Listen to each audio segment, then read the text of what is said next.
Bismillahir Rahmanir Rahim. Alhamdulillahi Rabbil Alameen. As-salatu was-salamu ala rasulihil ameen.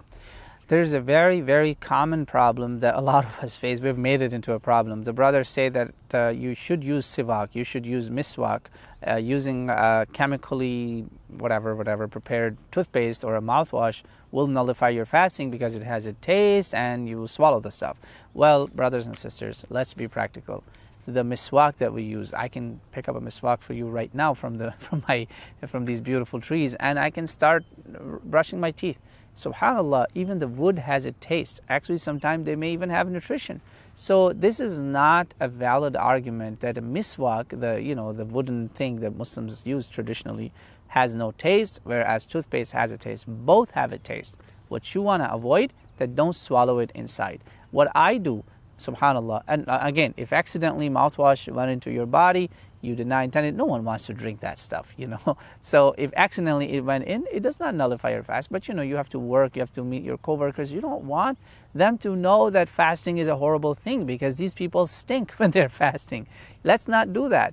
Do use mouthwash. Do brush your teeth before you go to work, especially if you ate and you slept and you didn't brush your teeth.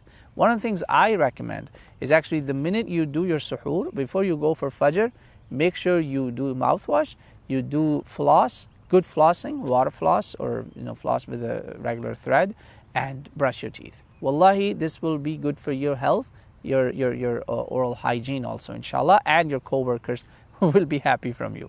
And subhanallah, to justify the stinkiness, people use that hadith of Prophet Muhammad ﷺ, which is authentic hadith. Imam Bukhari and Muslim also, I believe, have brought it. All Muslim ummah knows it.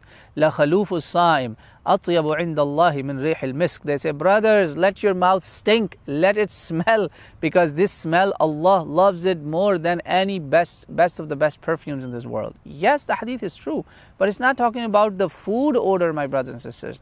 That smell that Allah loves is actually because of hunger, because you haven't had anything. Even if you brush your teeth, you're hungry for like 10 hours, there will be a natural odor. That odor you cannot kill.